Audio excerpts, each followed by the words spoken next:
Hi hello வணக்கம் நண்பன் நண்பி நான் உங்கள் ரவீந்த். இன்னைக்கு வீடியோவில் நம்ம நத்திங் ஃபோன் 2 கூட OnePlus 11R கம்பேர் பண்ண போகிறோம். ஆக்சுவலி இந்த 40,000 செக்மெண்ட்டில் புதுசாக ஸ்மார்ட் ஃபோன் வாங்கணும்னு நினைக்கக்கூடிய உங்களுடைய ஆப்ஷன்ஸில் கண்டிப்பாக இந்த ரெண்டு ஸ்மார்ட் ஃபோன் இருக்கும். ஸோ அந்த வகையில் இந்த ரெண்டு ஸ்மார்ட் ஃபோனில் எது பெஸ்ட், எது ஒர்த், எது வாங்கலாம், எது வாங்கக்கூடாது வீடியோவில் டீட்டெயிலாக கம்பேர் பண்ணி தெரிஞ்சுக்கலாம் வாங்க. ஸோ ஃபர்ஸ்ட் லுக் அண்ட் டிசைன்னு பேசினாலே நம்ம நத்திங் கண்டிப்பாக அங்கே பெஸ்ட்டு. ஸோ அவங்க தான் கண்டிப்பாக கிளியரான வின்னர். ஏன்னா அவங்களுடைய அந்த டிசைன் கண்டிப்பாக லுக் வைஸ் பார்க்கும்போதே நமக்கு தெரியும் ஒரு யூனிக்கான டிசைன் அண்ட் கிளிஃப் இன்டர்ஃபேஸோடலாம் நமக்கு சூப்பராக கொடுத்துருப்பாங்க. இது போக பில்டுமே உங்களுக்கு பார்த்தீங்கன்னா செம சாலிடான ஒரு build quality. Back side Corning உள்ள கிளாஸ் 5 ப்ரொடக்ஷன் கொடுத்துருப்பாங்க, டிரான்ஸ்பரண்ட் லுக் அண்ட் சைட் ஃப்ரேம்ஸுமே நமக்கு மெட்டல் ஃப்ரேம் அப்படின்றது யூஸ் பண்ணியிருப்பாங்க. மொபைல் பார்த்தீங்கன்னா 202 கிராம்ஸ்க்கான வெயிட் அண்ட் 8.5 mm அப்படின்ற மாதிரி கொஞ்சம் பல்கியான ஸ்மார்ட் ஃபோனாக தான் இருக்கும். பட் இதே மாதிரி தான் உங்களுக்கு OnePlusமே இதே மாதிரி 205 கிராம்ஸ்க்கான வெயிட் அண்ட் 8.7 mm திக்னஸ் அப்படின்ற மாதிரி OnePlusமே கொஞ்சம் பல்கியான ஸ்மார்ட் ஃபோனாக தான் இருக்கும். பட் OnePlus பார்த்தீங்கன்னா பேக் சைட் பார்த்தீங்கன்னா உங்களுக்கு கார்னிங் உள்ள கிளாஸ் 5 ப்ரொடக்ஷனோட கிளாஸ் ஃபினிஷ் கொடுத்துருப்பாங்க. பட் ஆனால் சைட் ஃப்ரேம்ஸ் எல்லாம் ஆக்சுவலி OnePlus 11 பிளாஸ்டிக் ஃப்ரேம் தான். ஸோ அந்த வகையில் பார்க்கும்போது லுக் ஆகட்டும் இல்லை பில்டு குவாலிட்டி ஆகட்டும் கம்ப்ளீட்லி இங்கே கண்டிப்பாக நத்திங் ஃபோன் ஒன் பெஸ்ட். அவங்களுடைய டிசைன் பில்டு குவாலிட்டி சூப்பராக இந்த செக்மெண்ட்டில் பண்ணியிருக்காங்க. அதே மாதிரி டிஸ்பிளேன்னு வந்தோம்னா ஆக்சுவலி இந்த ரெண்டு ஸ்மார்ட் ஃபோனுமே பார்த்தீங்கன்னா நமக்கு 6.7 இன்ச்சஸ்க்கான சைஸில் 120 Hz ரெஃப்ரெஷ் ரேட் சப்போர்ட் பண்ணக்கூடிய AMOLED டிஸ்பிளே தான் யூஸ் பண்ணியிருக்காங்க. பட் ஆனால் எங்கே வித்தியாசம்னா அதோட ரெசல்யூஷனில் தான். ஆக்சுவலி நத்திங் ஃபோன் 2 பார்த்தீங்கன்னா உங்களுக்கு ஃபுல் HD ப்ளஸ் ரெசல்யூஷனுக்கான டிஸ்பிளேவாக இருக்கும். பட் OnePlus பார்த்தீங்கன்னா 1.5K ரெசல்யூஷனுக்கான கொஞ்சம் ஹை ரெசல்யூஷனுக்கான ஒரு டிஸ்பிளேவாக இங்கே OnePlus இருக்கும். மற்றபடி இங்கே நத்திங் ஃபோன் 2ல பார்த்தீங்கன்னா 1600 nits வரைக்கும் மேக்ஸிமம் பீக் பிரைட்னஸ் போகும் அப்படின்ற மாதிரி சொல்கிறாங்க. 240 Hzக்கான டச் சாம்பிள் ரேட் கொடுத்துருக்காங்க. அதே மாதிரி HDR 10+ சர்டிஃபிகேஷன் மாதிரியான விஷயங்கள் இருக்குது. கார்னிங் உள்ள கிளாஸ் 5 ப்ரொடக்ஷன் டிஸ்பிளேலையும் கொடுத்துருக்காங்க. பட் OnePlus பார்க்கும்போது இங்கே பார்த்தீங்கன்னா 1450 nits வரைக்கும் மேக்ஸிமம் பீக் பிரைட்னஸ் போகும் அப்படின்ற மாதிரி சொல்கிறாங்க. 360 Hzக்கான டச் சாம்பிளிங் ரேட் கொடுக்குறாங்க. அண்ட் இங்கேயுமே HDR 10+ சர்டிஃபிகேஷன் கார்னிங் உள்ள கிளாஸ் 5 ப்ரொடக்ஷன் மாதிரியான விஷயங்கள் இருக்குது. ஸோ அந்த வகையில் டிஸ்பிளே பார்க்கும்போது ரெண்டுமே ஆல்மோஸ்ட் ஈக்குவல் தான். உங்களுக்கு பிரைட்னஸ் வேல்யூமே 1600 1450 அப்படின்றதெல்லாம் பெருசாக வித்தியாசம் இல்லை. உங்களுக்கு அவுட்டோர் கண்டிஷனில் ரெண்டு மொபைலுடைய டிஸ்பிளேவும் பெஸ்ட்டாக இருக்கும். என்ன வித்தியாசம்னா அந்த ரெசல்யூஷன் 1.5K ரெசல்யூஷனுக்கான கொஞ்சம் பெட்டரான ரெசல்யூஷன் OnePlusல இருக்குது அப்படின்றது தான் அட்வான்டேஜாக OnePlusல இருக்குது. பட் அது வந்து பெரிய லெவலில் உங்களுக்கு ரியல் டைம் யூசேஜில் உங்களுக்கு இம்பாக்ட் பண்ணாது. நீங்கள் ரியல் டைம் யூசேஜில் ரெண்டு ஸ்மார்ட் ஃபோனையும் அட் டைமில் எடுத்து யூஸ் பண்ணிங்கன்னா அந்த 1.5K ரெசல்யூஷன் அப்படின்றது உங்களுக்கு பெரிய லெவலில் ஃபீல் ஆகாது. அதனால் நீங்கள் டிஸ்பிளேவுக்கு என்ன கேட்டிங்கன்னா பெருசாக நீங்கள் அதை கன்சிடர் பண்ண தேவையில்ல. ரெண்டு ஸ்மார்ட் ஃபோனில் எது உங்களுக்கு பிடிச்சிருக்கோ அதை நீங்கள் சூஸ் பண்ணிக்கங்க.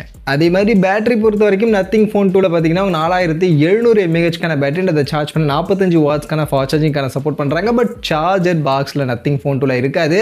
அதே மாதிரி வயர்லெஸ் ஃபாஸ்ட் சார்ஜிங் 15 வாட்ஸ்க்கான வயர்லெஸ் ஃபாஸ்ட் சார்ஜிங் அண்ட் 5 வாட்ஸ்க்கான ரிவர்ஸ் சார்ஜிங் சப்போர்ட் மாதிரியான விஷயங்கள் எல்லாம் இங்கே நத்திங் ஃபோன் 2ல இருக்கும்.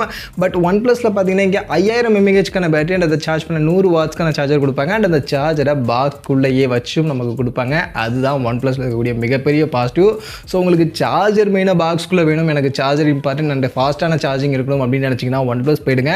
பேட்டரி பேக்கப்பும் OnePlusல தான் அதிகமாக இருக்குது. ஸோ அந்த வகையில் நீங்கள் OnePlus போகிறது இங்கே பெட்டரான ஆப்ஷனாக இருக்கும்.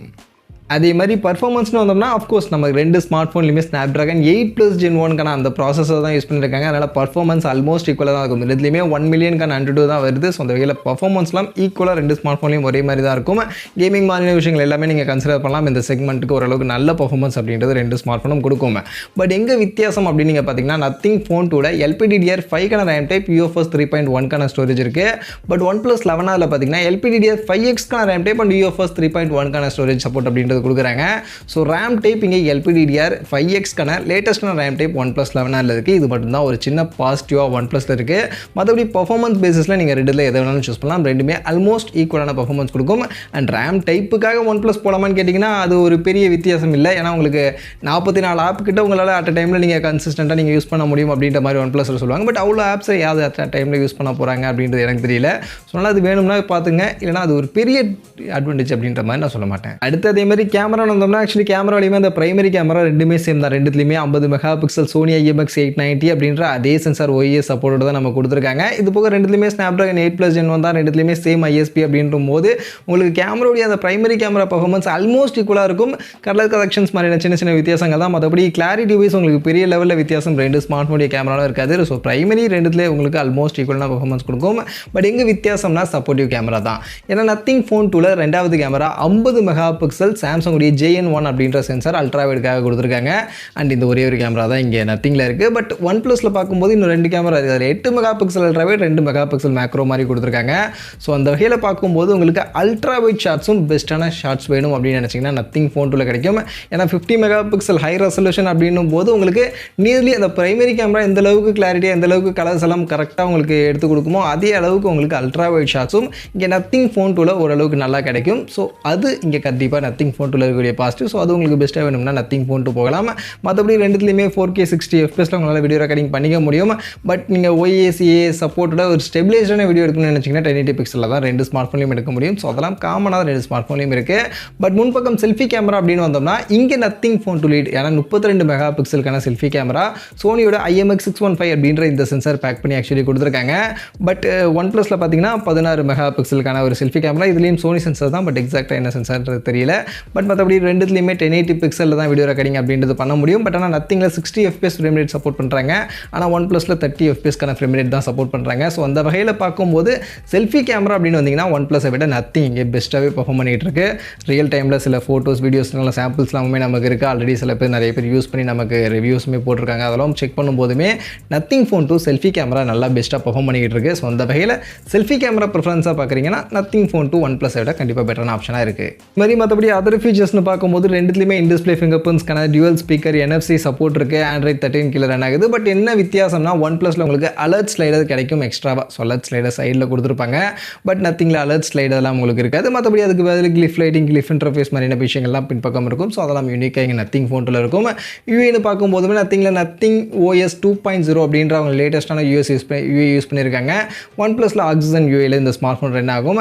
மற்றபடி ப்ரைஸிங் பொறுத்த வரைக்கும் இங்கே ஒரு பெரிய வித்தியாசம் இருக்குது. ஏன்னா நத்திங் ஃபோன் 2 பார்த்தீங்கன்னா 45,000 ரூபாய்க்கு 8+128GB வேரியண்ட்டை செல் பண்ணுறாங்க. 12+256GB வேரியண்ட் 50,000 ரூபாய்க்கும் 12+512GB ஸ்டோரேஜ் 55,000 மாதிரியான ப்ரைஸிங்க்கு செல் பண்ணுறாங்க.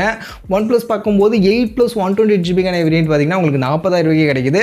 அண்ட் அதே மாதிரி 16GB RAM 256GB ஸ்டோரேஜ் பார்த்தீங்கன்னா 45,000 மாதிரியான ப்ரைஸ் செக்மெண்ட்டுக்கு OnePlus 11R ஸ்மார்ட் ஃபோனில் கிடைக்குது. ஸோ அந்த வகையில் பார்க்கும்போது ப்ரைஸிங் வைஸ் பார்க்கும்போது இங்கே OnePlus 11R கொஞ்சம் கரெக்டான ரீசனபிளான ப்ரைஸிங் பண்ணியிருக்காங்க.